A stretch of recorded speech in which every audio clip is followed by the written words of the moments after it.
So NADU officially has been banned from EDH for 101 days. And really, I want to see how it's changed, like from the initial ban and then actually what it is this last month. I mean, 2025 is here. Like, what has changed in 101 days, really, since NADU banned? And has it really been for the better?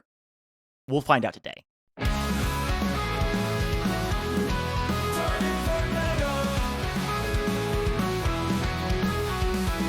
Welcome back to Midweek Meta, guys. I'm your host, Maddie, and I am joined by my wonderful co-host, Chris.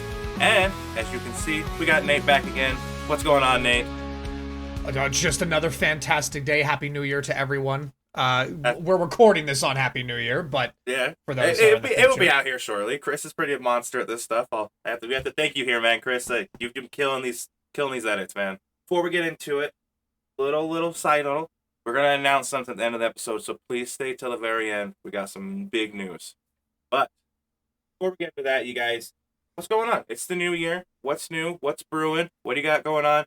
I'll give it to you, Chris. You start us. What's going on? Right now, I'm just like looking at other decks. We've been doing a couple gameplays, and they've been taking off. Thank you, everyone, for your input. We really appreciate it. Everyone's really cordial, really nice. It's awesome. So we're just like checking out different decks. If you guys have like decks suggestions, I know one person suggested, hey, Nate, could you play Zur? And Nate's like, I love Zur. Why wouldn't I play that? So please, down in the comments, let us know what you want to see on gameplay, and we'll play it to the best capability that we can. So brewing right now, figuring out different decks, and just trying not to be, the top 10 deck right now. I don't want to play Blue Farm. I don't want to play Cannon. I want to play some fun jank that no one else sees and explore the meta better.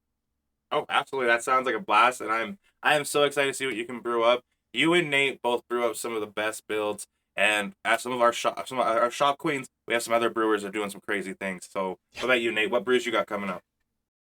Yeah, so still working on Shalai and Halar. I had mentioned that in the last podcast episode. I'm trying to figure out what's going to work best. What's gonna need some help on Naya? I can help you. That's kind of I might actually talk your ear off about it for a little bit, because I'm not sure exactly what lines to take or whether or not I should lean on certain things. So I'm still working on Shalai and Halar. And I think that's about it as far as brewing right now. I am readjusting my Zur list. So when someone commented and asked if they could see Zur, I was like, oh, dude, I built Zur. But yeah, I always love playing new decks. So Chris is 100% right. If people want to see their deck list, or they want to see a version of a deck that maybe they're like, oh, I think this is somewhere, but maybe maybe make some adjustments and play it on the channel and see if it's good. Yeah, please put them in the comments, DM us, who cares? I'm totally down. I love playing people's deck lists. I love playing things that are new. So when someone was like, hey, I'd love to see Zur on the channel, I was like, psh, easy. It might not be for a little bit, but as far as being on the channel is concerned, but I am sleeving it up and making some adjustments to it to bring it to the channel. Oh, and we'll definitely update here on Midweek Meta. We'll talk about it, and me and Chris can, and we'll pop in. If you haven't seen on the channel, we'll definitely do some talking, and maybe a deck tag. So, it'll be awesome to play. Myself, I haven't got anything crazy brewing. Me and Chris, though, have been talking about getting some fringier decks out. I have some weird ideas. I'm going to keep it on the DL until I for sure lock them down, but as soon as I for sure get them out, you guys will definitely know about them. Let's talk some stats. It's been 100 days since NADU was banned. You said that earlier. That's crazy to think.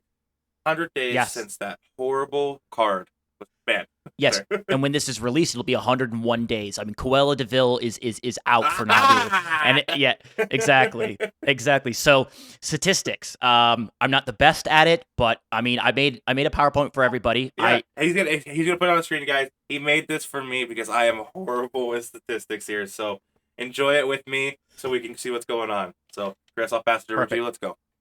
Perfect. So, statistics for dummies is what I called it for. We go over a 3 month, the 1 month, and then the EDH statistics for the most part. So, we have October to December is our 3 month.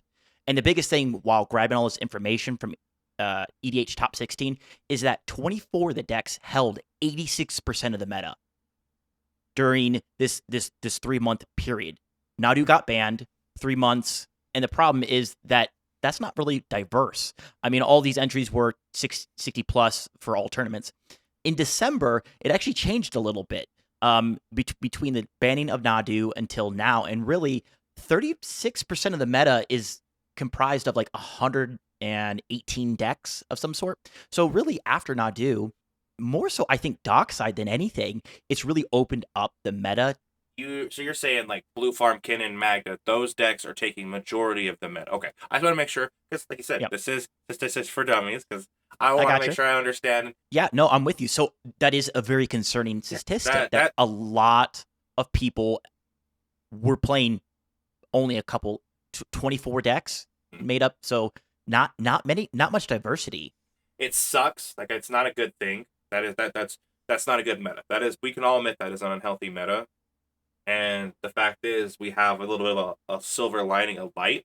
It's showing a little bit of a good curve somewhere. With EDH top 16, it's weird to grab all the information, but this is like the best I could do. I just know that the current meta that we're looking in versus the last 3 months, on the site you can go to 1 year, 6 months, 3 months. I wish there was a time on EDH Rec that you could go from this state to this state and see what the statistics were. That way I could pull exactly just for October, exactly just for November, exactly just for December. Obviously, we can right now. They've been doing a lot of different fixes on there, and it's really nice. But if you could just pull that individual data, you could go back a year and pull from March when you started compared to right now. It'd be a really nice thing to do, and I don't know how difficult it would be. We're grabbing data now, so in a year, 6 months, we'll have that hard data. We can look a bit harder against it and compare. Correct? But in a sense, we're building the data ourselves, so we can look harder in 6 months. Okay, awesome. Well, I'm excited. I'm excited to see what our data is going to look like in 6 months because everything's changing. December, at least, not too many tournaments, but really 36% of the meta is in like 118 decks. So there's a lot more diversity. I think banning Nadu, cool, but I think it's really Dockside. Even though the thing we say is 101 days without Nadu, it's really the thing that's opened up the meta has been Dockside. We look at some decks that have actually improved on their conversion rate significantly. Obviously, you have Blue Farm got better, Rogside got better. Tivit hasn't seen much play, but recently it's kind of had a little uptick. Same with Atraxa, which is, your bigger creature combo decks. Nagila increased popularity, which, hey, why not? Marnius decreased popularity, but went up in conversion rate, so that's really good. Sometimes that's nice. Tameshi decreased popularity, and then Goto decreased popularity, but all of these went up in conversion rate by a significant amount. The biggest one that I looked at was Chatterfang. Chatterfang before, over the last 3 months, was about a 40% conversion rate, and then this last month it spiked up to about 80% conversion rate. Kind of interesting. I think it's just one person, kind of killing it in the sub-60s, but if nothing else, the Chatterfang deck definitely says an unassuming deck, sometimes people leave alone and you can just come out of nowhere. So once again, Brewer's Advantage, I think, is huge for this person that's playing Chatterfang and just kind of running over people. The very last statistics that we're going to go over. Me and Nate did a whole series on all the different colors and like which ones were the most popular and which ones weren't.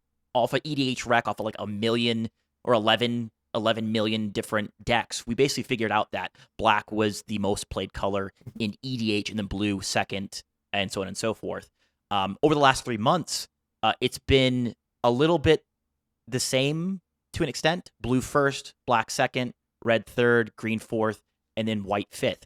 Whereas this last month, we would think with the banning of Dockside that green would shoot up. Bowmasters is still around. Maybe that's why people aren't playing it. But green's actually flopped, and now it's at the very lowest. So it aligns with EDH a little bit more now. Whereas blue is in CDH is so much higher played than all the other colors. It's insane. It's insane. I know that last week we talked about a couple different cards that we would like to see banned. Thassa's Oracle, Ristic Study. I don't know if there was any other blue cards that we went over, but one of those might kind of level the playing field because it's really blue and black heavy with a splash of red. Grixis is very, very good. Esper, a couple of people in the community have talked about how Esper's coming up, but I think Grixis is still just absolutely insane. That's mostly for my stats. It's really just cool, more diversity. Some decks have come up that haven't seen play. We're not going to go all the ones that went down, but I'll make it available to people if they really want to look at it. So no big deal. Well, so what I find interesting about these stats is I think there's been talks about how CEDH is getting kind of boring, or if it's not like as fast as it used to be, which is true, right? It's not as fast as it used to be. I will agree with that point. But something that I've noticed, especially right now, is people have said that it's boring, right? It's things are not diverse right now. And Sure. I think what happens when bans occur and people are just not sure what to do, they go one of two ways typically, right? They go to what's comfortable. They go to what has performed in the past, right? Like Tim Thrasios immediately was on the come up the moment these bans were announced, right? Mhm. And people were like, "Well, Esper's always pretty much in a good spot, so let's just go into our huddy hole of Esper And put green in and it. It's good. yeah, throw some green in there, right? Because maybe we think green's good." And so far, and obviously this is a small data set, but I like the fact that for the first 2 months, yes, everyone went comfortability. Everyone went, no, these are the decks, these are the good ones. Let's just hold on to these, hold them dear and close. And now that December's coming around, there's starting to be a little bit of an uptick in, hey, let's try this out. Let's try some spice here. Let's try some spice there. So I think it's only a matter of time before more diverse decks continue. And if you can see this small trend that we have, that's the way it's going. But I'm curious to see where it continues after this point, because I'm excited to see. I know some people are not excited to see, and maybe think that CDH is in a weird spot right now, or kind of boring, or it's not. I am excited to see how CDH is going to turn out and how it's going to continue growing personally. Like the statistics show, the blue farm conversion rate this last month was like 50%. That's kind of boring. No one wants to see that, but you would be wrong to not bring blue farm if you're trying to convert to a top 16. Sure. It's almost better than a flip of the coin. Like you hit on blackjack every time if it's at these kind of statistics. Like, why wouldn't you do this? Because mid-range is just hard to beat. It can take on the meta, edit a lot of different things. Everyone's slowed down. Crypt hasn't stopped it. Mana Crypt hasn't stopped the deck. Blue, it's still converting almost too well. It's definitely slowed down. It really has. But I think a big thing is, like you said, so many people fell back to their safety holes, their safety decks. They're, oh no. And now we're breaking light in this new year of some of these new decks coming out. So it'll be kind of cool to see what happens over the next couple months. And maybe we're going to see some powerhouses come from like Aether Drift. Maybe the artifact synergies kick back up. Maybe Tameshi is going to be some crazy stuff here. So we're going to have to see. I'm pretty excited. Well, Chris, I went over your statistics, and I got some questions I want to ask you and Nate, and kind of get your guys' opinion on. You guys good to go over that with me? Of course. Okay. So the first one I've got. Sure. Do you think? So there's gonna be a couple questions, and you guys comment down below what you also believe. Sure, What you let's guys do it. Your opinions. So the first one is: do you think a deck losing popularity but increasing in conversion is due to people writing it off? So, Kinnan, Magda, Blue Farm, the bans happened, so they ripped those right off because Dockside was banned. They weren't good decks anymore because they lost those key pieces. But we're seeing those decks still going great. Their conversion, like you said, Blue Farm's still 50%. Magda was doing crazy in the first couple months, you said, and Kinnan in our card shop, Kinnan was terrifying to play against because no one knew how to play against. I don't have rocks to compete with Kinnan dropping 6 in a turn. So, but we'll start with that. What are you guys' thoughts there? Like, question is, do you think a deck losing popularity because it was written off, but is increasing conversion because the true pilots are there? I think it has to do a bit with that comfortability that I was kind of talking about. Mm-hmm. I think that some people that sleeved it up because they thought it was all about the fast mana and all about the Dockside and that kind of stuff. I think the people that were like, they just Googled, right? They Googled highest conversion deck and then threw Blue Farm together because that's what they wanted to do with it. I think those people took it apart. And that's nothing, there's nothing wrong with that, right? There's nothing wrong with like looking up what converts the best and like trying to get a win in a CDH tournament. That's cool. I'm fine with that. But I think those people are the ones that took it apart. And I think the people that basically said, well, this has always been my deck.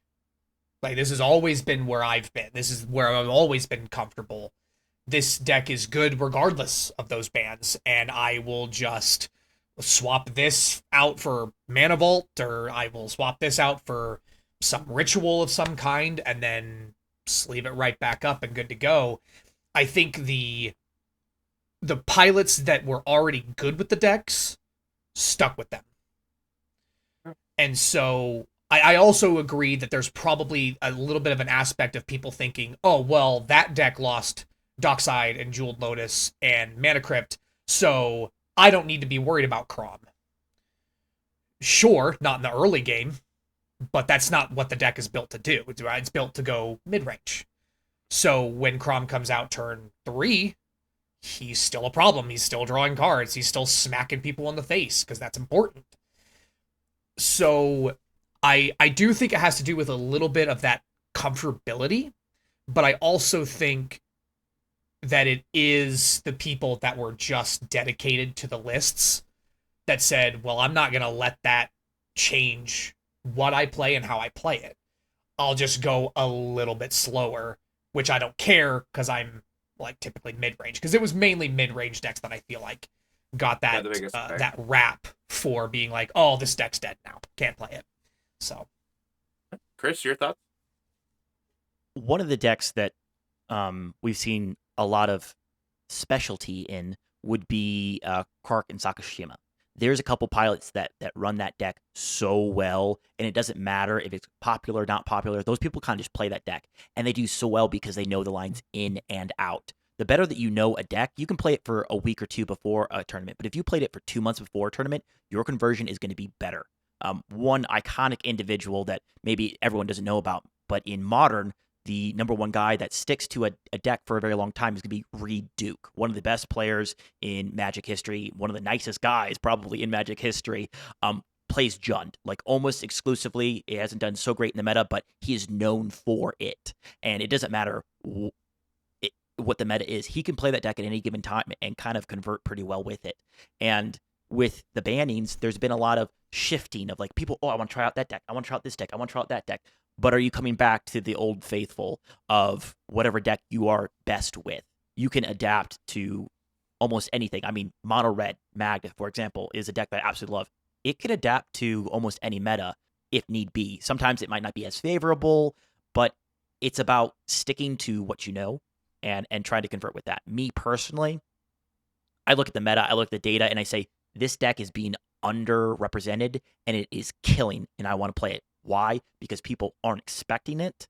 If I can get reps with it, people underestimate me entirely. So I like playing those decks as well, but also coming back to my old faithfuls and saying, I'm taking Kinnan, I'm taking Magda, I'm taking Blue Farm, whatever it may be, to try and convert because statistically it's going to be more probable, and I'm better off with the power level that it has. That makes So sense. Oh, definitely. How do you feel about that question then, Maddie? My thing is, I think the popular decks, like Nate was saying, is everyone, Blue Farm's so cool, Kinnan's so cool, Magda's so cool, even Nadu, because it shot up to the top, like, 4 decks within that. They were so cool, so people jumped on them. But then something shifts, a banning happens, a card gets released. I think all these people that jump on these decks, these net deckers, leave, and these true pilots, like Nate was saying, bring that conversion back up. If there was 500 people playing Kinnan, but only about 100 were actually good pilots, your conversion is going to be at 20%. Well, now there's only 220 Kinnans, and 85 to 100 of those are converting. Well, you just shot up to about 50% almost.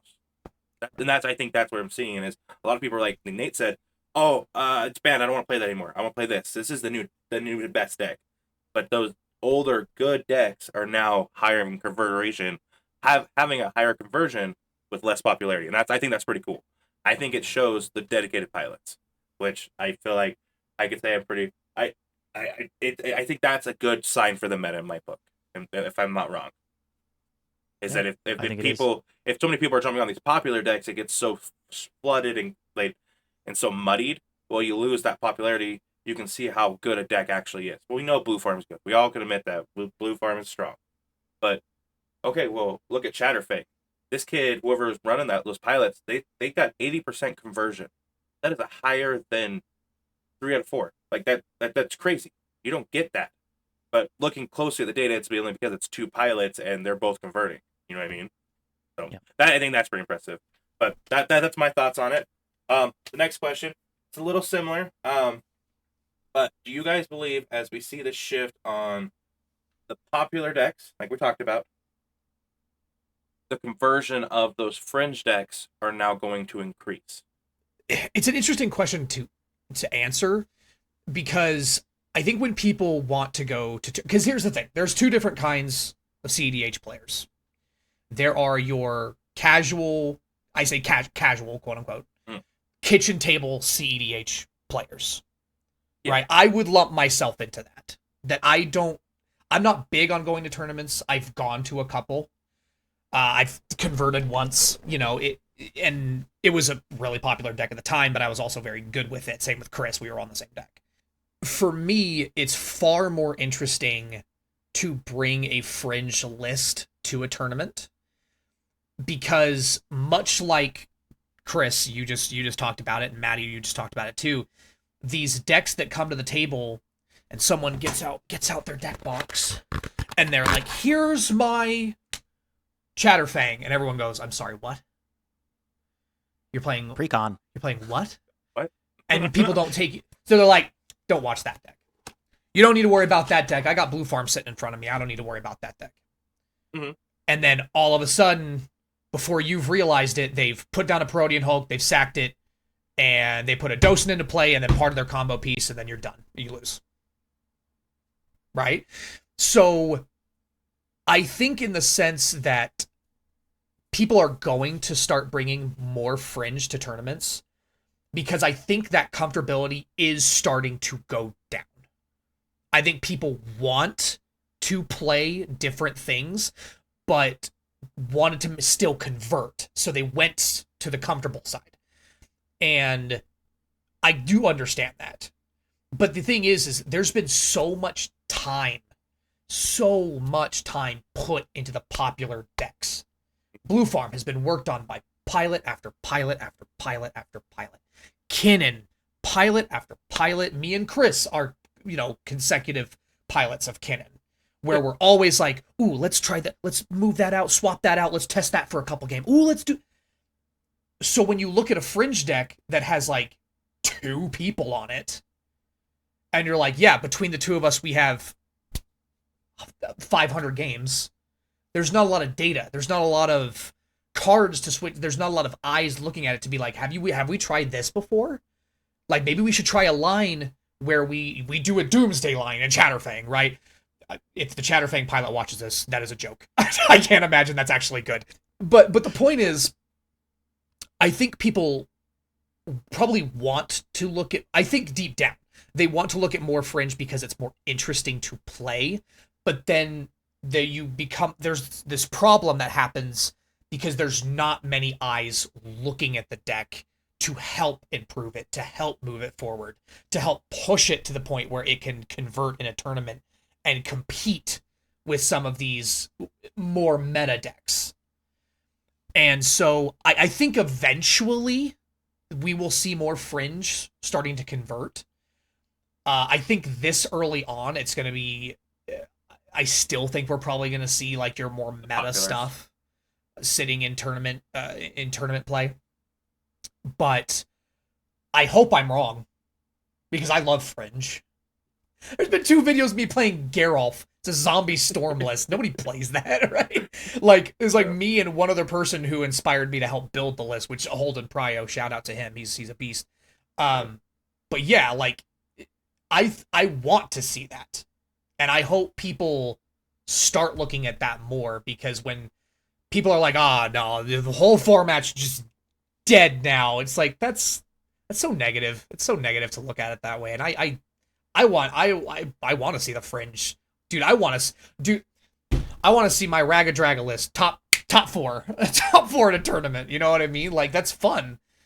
But I think for the time being, until more eyes start moving to other fringe lists and there's more pilots really trying to spearhead them, I think popular is probably going to stick around for a while. Okay. What about you, Chris? What are you thinking? I'm going to be a little bit more pessimistic than Nate. I don't think people are going to swap off of this stuff. The biggest thing, like you were saying, a lot of the individuals work a 9 to 5. They're not riding 4 days out of the week. They have limited time to play this game, CDH. They might get out on Fridays. They might get out. Us, we play 2 to 3 times a week if we have the time. That's outside of the norm. Oh, yeah. I think people might have one day every 2 weeks to play because they have families. A lot of people that watch our stuff are 30s, 40s. That's the majority of our viewers. And how much time do you guys really have after your 9 to 5 job and your kids and other responsibilities and other things that you want to do? I mean, Magic can't be everything. So with that, I think it's easier for people to say, cool, this is a good deck.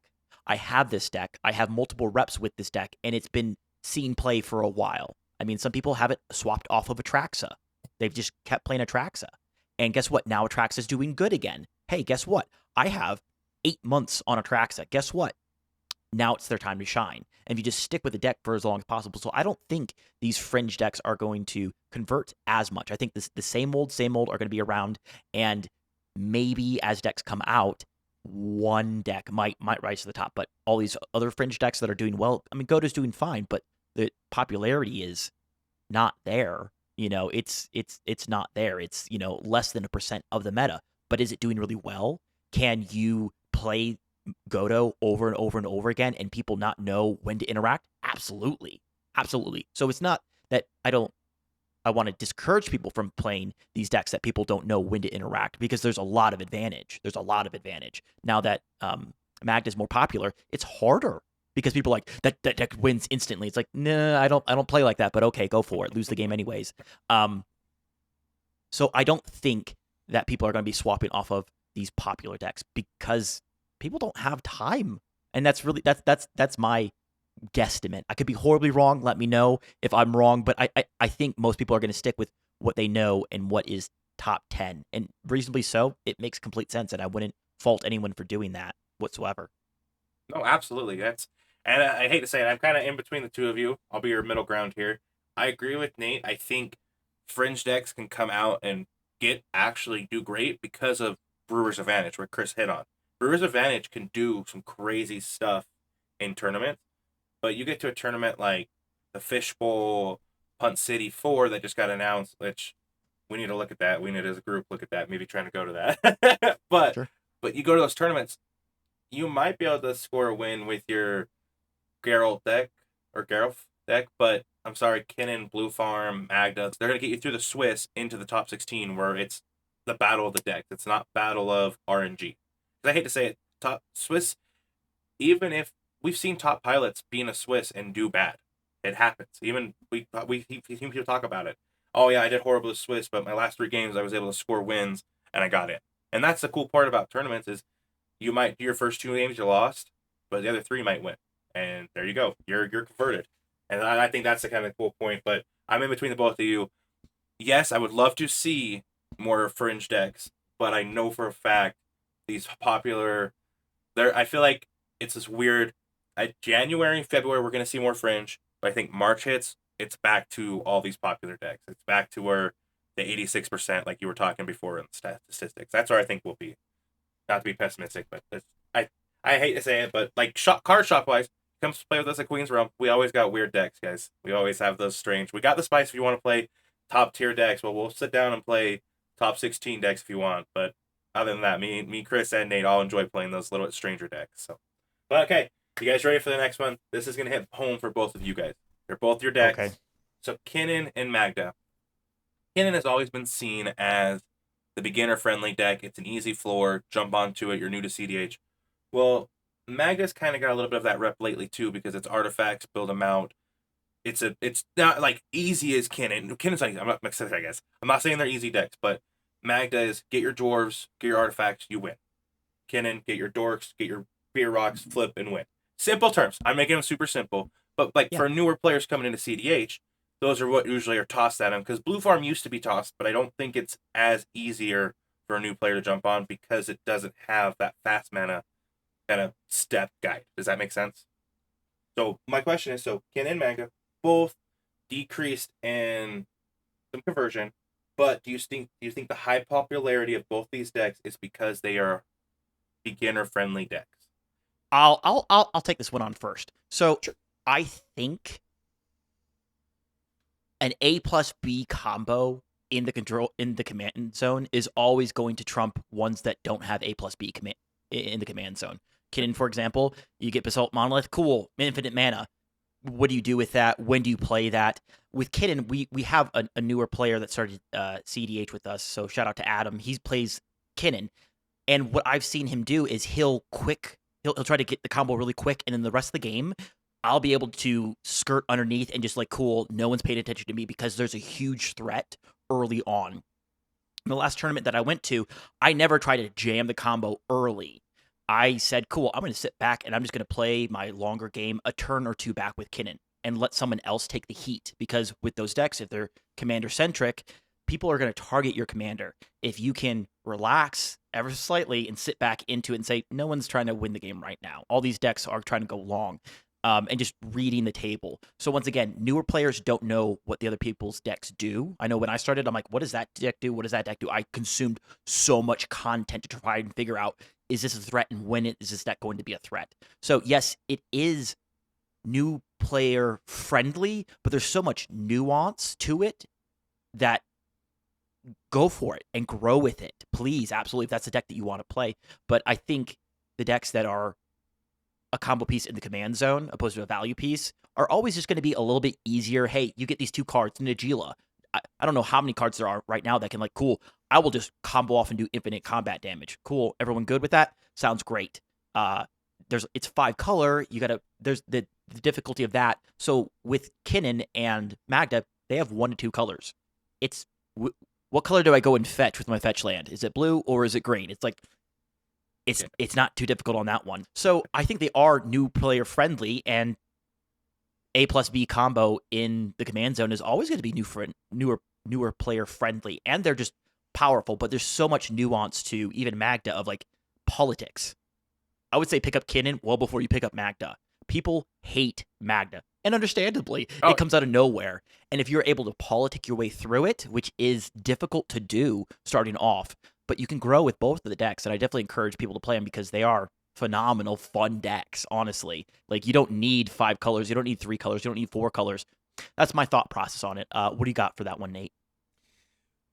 Yeah, I agree with you. I think Magda and Kinnan are still both beginner-friendly decks because that's the thing, right? Like, and like, even people will say this about Godo, right? It's like when you have one thing to do, one streamlined path, it's very easy to comprehend, right?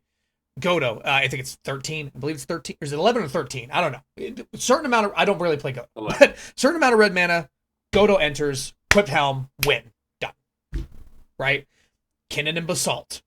Yeah, okay. Kinnan, I have Basalt Monolith, I have infinite mana, right? That's very easy to grasp. The reason that I think Magda and Kinnan are great beginner-friendly decks is because, just like you said, you can grow with these decks. These are not decks that it does the cool thing and it's streamlined, but at the end of the day, it doesn't really convert. Like, I hate to say this, especially since we've talked about this in a new player beginner deck guide, but Yuriko. Okay? Yuriko is a good beginner-friendly deck. It does not really grow. There's not a lot of decision points once you've kind of figured out Yuriko's game plan. Obviously, there are nuanced players, right? There are players who stick with Yuriko, they know it, they know how to mulligan for it, and they are great pilots at it. But it's a lesser floor to ceiling, right? Whereas Magda and Kinnan, at its floor, they are still decent decks. And then all of a sudden you get to the ceiling and they are massive threats at any point in the game. Which is insanely good, because I think what happens when someone new comes into the format and says, hey, because I think this is a natural thing that people do, is, hey, what's the best thing to do? What's converting the best? What do people play the most? And people go, probably Blue Farm or Tymna Thrasios. And the problem is there's so many diversion points throughout a game when you're playing those lists. Mm-hmm. Hey, do I use this tutor to go get some counter magic because he's going to go for it? Or do I go get this tutor to get my combo piece? Do I use this tutor to go get another piece that sets me up for my combo piece later in the game and I just hold on to it for the next couple turns? There's so many decision points. right? Fetch lands. You could get Right. the wrong colors. And you screw yourself. Right? You absolutely Hey. do. I've done it too. I've done it too. And the thing that's great about Magda and Kinnan is when you first learn it, it's streamlined. Just go get your like basalt and make infinite mana and then try to figure it out. Right? Magda, you're like, okay, 10 treasures and I can try to win the game. Like, and it's baseline. But then as you grow with it, you start to notice those same decision points throughout the game that you would see in a blue farm list, where you go, I could go for basalt here. But you know what? People have been choked on mana pretty hard this game. So I'm actually going to go grab my Trinisphere. I'm going to just slow this down even more for them.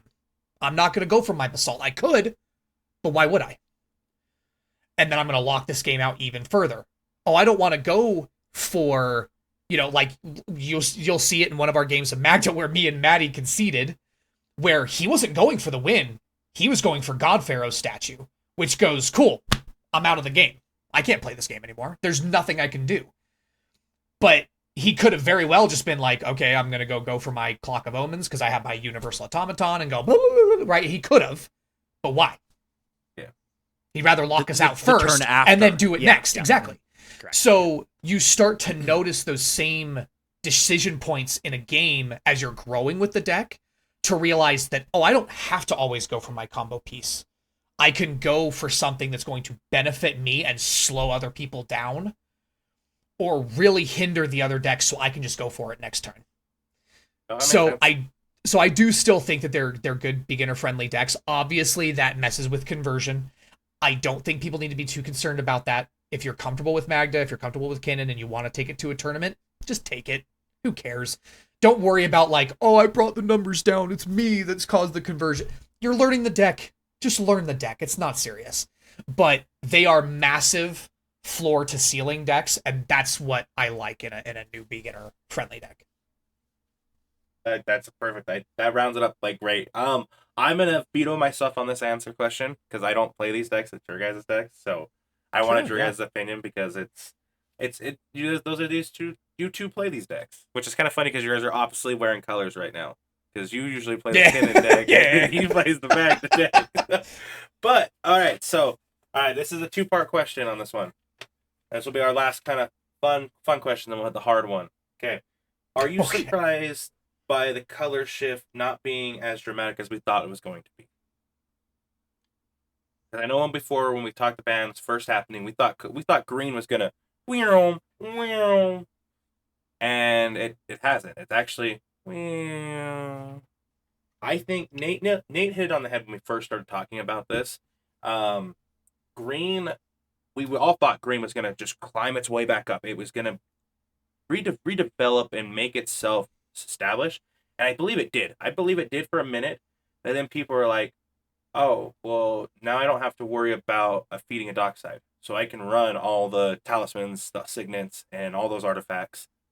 And then I can stay in my Grixis colors still. I can stay in my Espers. I don't have to touch green. Oh, green, you can do Thrasios, you can do all this crazy thing. Why do I have to do that when I can still run my crazy breach package or this, but now I get to run more more rocks? I think it's actually where it should be, but I hope it changes. That is my thoughts on it. I think I'm sad it didn't shift dramatically. I'm sad green didn't shift to like right below black. I know blue is going to stay on top. Blue is always going to be the top color because blue is a control spell or control color. Black, it has the best tutoring, but green does too. Green has some pretty great tutoring. Yeah, it's not any spell, but you normally get them to the battlefield. It's there. You can't stop that. But I think right now, as you guys have hit on the head, popularity has pulled back blue farm and all these big, strong decks that don't really use green because green wasn't popular. That's why we didn't get dramatic shift. That's my opinion. So, yes, I think green went up in popularity for 2 different reasons. Obviously, NADU was heavily played, and then that deck just went away entirely, right?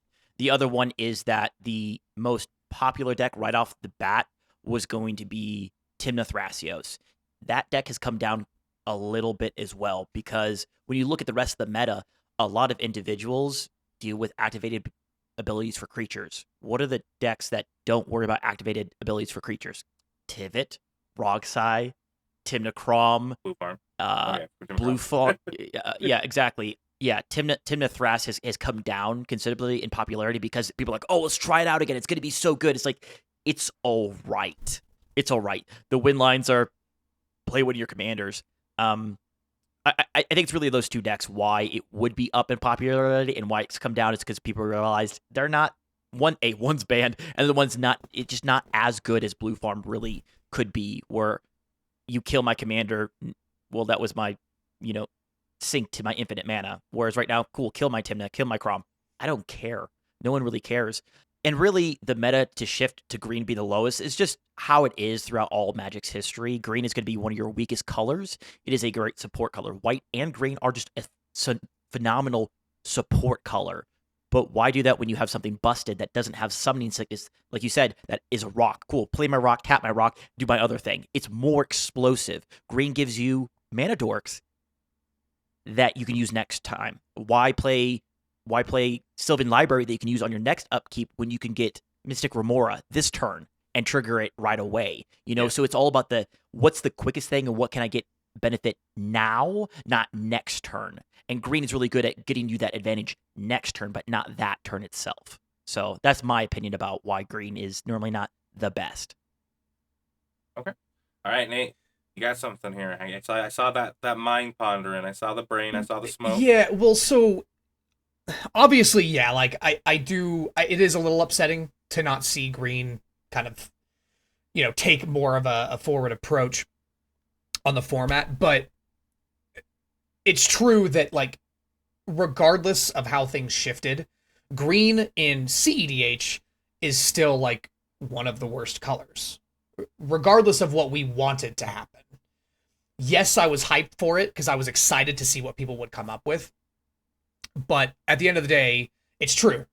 Really, the only thing that you're going to play in green that gets you, like, mana immediately, quote unquote, is, like, Wild Growth, Utopia Sprawl. And that's if you have another land to then tap it and use it immediately, right? Carpet of Flowers, maybe. Maybe, right? If it's a first... right. If you have a blue opponent, right? Then it just sits there and does nothing. So it is upsetting to not see that shift a little bit. I just think that green, when you're playing green, and if you're going to go heavy green, you just need a reason. You just need something that's going to give you that advantage, something that's going to do, it's going to do something better than any other deck can. Like, for instance, there's been this deck on the come up that's like a mono green deck. It's I can't remember what it's. I think, I'm not gonna lie, Maddie, I don't mean to maybe show your spice, but I believe it's Lumra. Is it Lumra that was? And it showed up in a Japanese CEDH tournament, and the whole deck is built around, like, land looping. And a land comes in and does damage to a target opponent, and then you, like, sacrifice it to a thing, and then you make another copy of your commander, and then you loop it over and over again, right? That's cool, right? No one's going to see that coming, and that's the reason that you play green in that list. And so when Raga Draga, right? Raga Draga, the reason I run green is mainly for the X tutors to then pump out a thing, and then which pumps out, like my Panglacial Worm in the middle of searching, which then pumps my thing again, and then I start to go off, right? There's a reason I play green in Raga Draga, because, I might as well lean on it. And the biggest way to, like, unfortunately, like, push green forward as far as, like, its speed and its way to keep up, unfortunately, is just bad to play for everyone else, right? You can run Concordant Crossroads, but then you're giving every one of your opponents the exact same benefit that you just gave yourself. Right? If you want my opinion, if that was something that I would love to see, is a Concordant Crossroads style card that only gives your creatures the ability to, like, tap immediately when they enter, right? It gives them, like, pseudo haste. I think we've all been on that train for a while, though, right? We needed something for green to latch onto that really just starts putting it ahead. And right now, and with the way that things are still going, it just is not. It's just not getting there. All right, so as I said, this is a two-part question. So here's the second part. Okay. Do you think congrats, we're on the new year, so we got to use a little bit of the new year hype here. Do you believe the coming year we've got 2 Universe Beyond sets and 2 hard Magic sets? Do you think that's going to cause the color pie to shift at all? Do you think that they're going to kind of break their own rules and maybe give green some more white stuff or some blue stuff? Maybe it's a counter spell like a player plays an artifact or enchantment counter if it's the green counter, it like etherizes or neutralizes it, like because it eats in a sense, it's nature. Maybe they start doing that where they blend the colors. But question is, do you believe with the net sets coming that the color pies will shift from blue, black, red, white, green to something else? Or do you think we're going to stay where we are and maybe the bottom 3 will maybe go back a little bit forth? Blue and black will stay the same. The thing is Wizards has been experimenting with this kind of like color bleed type stuff. Obviously, they don't like to do it too much because I think the Magic community kind of goes up in arms when the color pie gets shifted too much, which to me is very strange. I mean, I do understand it, right? You want green to have its land ramp. You don't want red to be like, oh, cast this one red spell and I go get a land, right? That feels weird, right? So I get that to a degree. So I think they'll always try just like sliding things in. Be like, oh, it does 3 damage to a creature, and then if the creature dies, go get a land or something like in red. You know what I mean? Something like that, which would be kind of neat, to be honest. Magic would jump on that like in a heartbeat. Yeah, that's the thing, right? And so, I deep down, I want to say no. I don't think it will. I don't think that they're going to want to shift things too much or try. Because typically, I don't know if you've known their track record, but typically when Wizards go, hey, let's try something interesting, it usually blows up in their face. So whether it's crazy thought. Not all the time. I won't generalize, but probably not. I don't see them doing anything to try to break the color pie. I do hope that we get some green heavy hitters that might make some kind of impact on our format. I genuinely don't know what they would be, because green's just known mainly for like land ramping, and that's just not very fast in our format. So it'd have to be really, really good and get lands really, really fast in order to do something. But then it'd be too broken for casual. And then it'd be too broken for casual, and then there's this weird balancing problem. All right, about you, Chris. What are you thinking? Okay, so Naya colors. Because obviously we know that blue-black are great in Legacy and Vintage and Modern and Standard, and they're just always incredibly good colors. So Naya colors. You have red, white, and green. In EDH as a whole, we say these colors aren't that good. They're broken. They're not really. They're just not as good of what they do in our format when there's 4 people.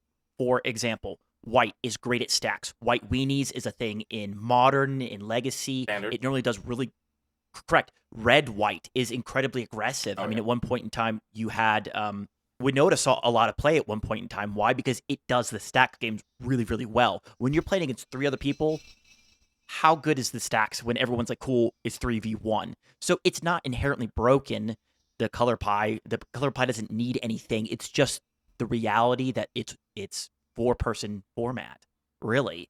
And you can't lock down one person and say, cool, you other 2 guys, you play nice while I hit this person. Same with green. Same exact kind of concept. What does green do really well? It has overrun and it has death touch. Cool. Don't swing at me and take my life. Doesn't matter. We're not winning as much with combat damage necessarily. Yeah. We are Thassa's Oracle. We are Protean Hulk lines. We are Chain of Smog. We're normally not winning with combat, where green does that so well in the 1v1 format of, cool, play all my dorks out, Greater Hoof Behemoth, win the game. But you can't get up to 120 damage as easily that you need really to take out 3 other people. And once again, it's 3 other people's hands. It's 21 other cards against your starting 7. how likely are you really to be able to get away with that? Maybe not as easy as an A plus B combo with a silence in between. Who knows?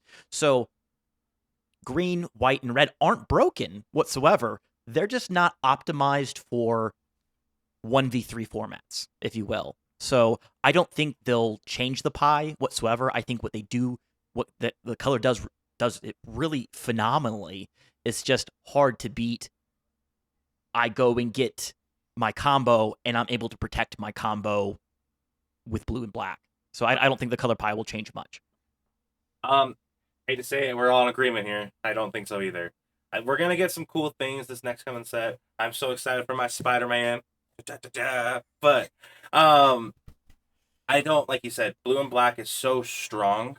But in our format where it's 4 players, green, white, red, are mostly focused on that 1v1. They get you, oh, I can lock him down and get my stacks board built, or I can build my Stompy Boys, or I can burn him down. Well, I just burn 12 cards to kill 1 player, and player 3 and 4 get to be like, okay, Thassa's. And you're like, oh, okay, I can't stop that. So no, I hate to disagree with you guys, or not to, I hate to agree, but yeah, I do believe blue black will stay on top. I do believe we'll see a little bit of shifting of red, white, and green, because that's just what's going to happen. You might see in the new Aether set, red and white flip. Maybe something white, maybe some like artifact synergy comes out. But then the next set that comes out is, I think, that opera set. It's going to be blue black, crazy. Like, there's going to be some space theming, so Esper's going to be crazy. So white's going to go back again. But in my opinion, we're not going to see a big change in like 20%. Oh, blue just dropped down to 15. Those two are going to stay the same. But I believe white, blue, and white, red, and green will swap back and forth between each other a little bit. But green will always, well, not always, will probably stay close to the bottom. Yeah, as sad as it is. But you guys, that was our kind of our meta stats update. As we wrap this up, I do have one final question for both of you guys. How do you believe, gameplay-wise, we will be looking, like, how games have been? We've had the 3 months. We've played them. We've been running games. How do you think the next 3 months are going to look? I believe we're going to keep going into a little bit more slog, like mid-range slog fest. We did get the turbo decks last time when this happened to kind of pop through, but I don't believe they have as much oomph to push through. And until Wizards push it, I hate to say it, until they print out something or give us a more more synergistic pieces, I think we're going to be in this mid-range. That's where we're going to be. It's going to be a slower game. It's going to be, as you've seen CDHTV stats just recently, it's going to be the 4-5 turns. It's not going to be the 2 and 3s anymore. I believe our 4 and 5 turns are where we're going to be sitting for a while. That's my thoughts on it. Yeah, I think people, if you as far as my opinion goes on that, I think people are already starting to feel the mid-range slog. Mm-hmm. I think people are starting to realize that that's what we're living in right now, is what we typically call mid-range hell, right? Where nobody can play the fast thing, and Stacks is just not quite strong enough to get there a lot of the time. I still think that Blood Pod probably is the best quote-unquote Stacks deck in the format, because at least has some advantage it can lean on and a lot of colors to work with, even though it doesn't have blue, but still. But I think we might see a small shift. I think some people are going to notice, and they like I said, they might watch CEDH's, like, TV's stats and go, okay, you know what, it's true. You know what, maybe I need to figure out something to play faster. Maybe I need to try to lean on, maybe I go, like we said at the beginning, like maybe I go Ukima Kazur, and I go very turbo focused, get food chain, get my other piece, slap people up, call it a day, right? Right. I'm still working on my RAL deck, and my RAL deck, even with the bans that happened, like, I can still usually attempt wins on turn 2 if things go my way, right? So I think overall it will still be a mid-range hell. I do think people will want to start shifting either into turbo or into like more stacksy variants just to try to swap up the format a little bit, so it doesn't feel like that mid-range hell that we're in. Will it work? I have no idea, but I think people are going to try. Okay, it looks like Chris has some thoughts here. He's got something there. So we had to look back to the last time that we had a transition from turbo into mid-range hell. Really what happened and what kind of conversion things that we saw. As Atraxa is seeing more conversion, it's going to see more popularity, I believe, as well, because it's a beloved deck. It's super awesome. Oh, yeah. So you have more clone capabilities that you can target now at this point in time of good things. Cool. Tymna, I'll clone Tymna all day long. That's a great value piece for my blue-white deck, if you will, right? I don't have it many other ways. I want to draw cards. I want to draw a bunch of cards. And there's so many good different clones that they've been printing. Definitely dependent on if they print even better clones coming forward. But I definitely see more clones coming forward, more spot removal coming forward, and then... So you're agreeing with us more on that mid-range side. Yes, and then what really comes with that mid-range effect is going to be more clones and more spot removal. I've definitely seen in the meta, from what I've seen, board wipes aren't very prominent. I think people should be swapping away from those kind of board wipe-esque things. I mean, I think Atraxa does really well. I don't think it runs too many creatures, and the only one it really cares about is its commander. Cool. Food chain, commander, go off. Crazy. Who cares? So I think that's one reason why, because you have very stalled out board states. It's been this way for a little bit. Like Najeela back when me and Nate used to play it, there wasn't a huge board state. Everyone was kind of playing turbo, and they weren't playing many creatures, and they played the Tivits and the Atraxas back in the day. Like, cool, I have somewhere I can swing into now because they play 10 creatures at most. Likelihood of them actually putting someone out, not heavy. So I think that's one reason why we see an uptick of Najeela. But I definitely think you want more board wipes, more decks that don't care about creature-based combos. I mean, Ukima and Kazur, once again, cool. A food chain-based deck that doesn't care about its board state, because if you kill your commander, you just go infinite anyways. It doesn't matter. So I think people should be transitioning and playing more board wipes, in my opinion, to combat this mid-range hell. Because I play against you, Maddie, and you board wiped me against Kitten, and I'm like, well, I have nothing. I have nothing. All of my stuff is 1 and 2 because I'm playing efficient spells, and once you board wipe me, I'm like, restart the game? You absolutely took me out of the game at that point in time. And I hate to say it, are we going to see Farewell come back into our format? You know how much Farewell would rock people? Like, it's so expensive. That is so hard. The hard part about it is being so expensive.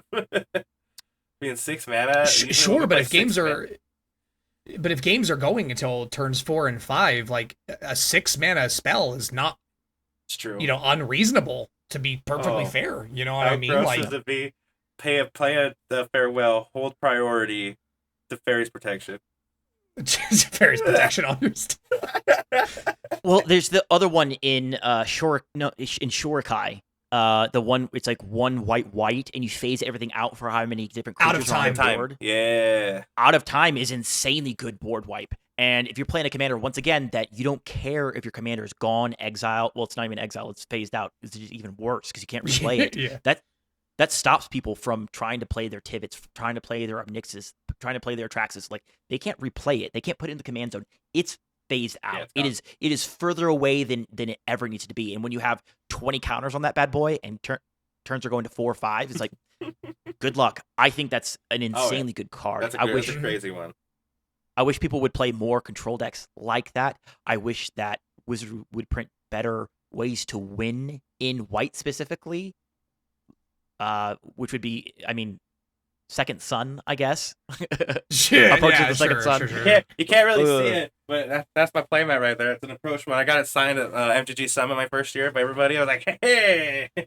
I love that card, but no. Oh yeah, no. It's not a CDH card. No, I get that. But, well, yeah, you guys, I appreciate you coming on, talking about the meta with me. Chris, thank you making for Stats for Dummies for me so I can actually understand this stuff. You guys, look at the thing. Look what we got. Let us know what your thoughts down below. But as he said, we have a special announcement, you guys. We've got a public Discord. Chris right here is going to put the link down in the show notes below. Come join in. Come talk to us. Come PM us. Come put some decks in. We'll go through them. We'll come brew with you. We got some ideas. You have something? Let us know, and we'll let you know what's going on. But again, first of all, we all work 9 to 5s here, so if we don't respond right away, please don't feel offended. We'll get back to you as fast as I can. But I know Chris is super fast at it. So, but again, you guys, thanks for being here. Thanks for the subs, and we're gonna keep chugging along, keep making great content. We'll see you guys next time. Remember, stay confident and not condescending.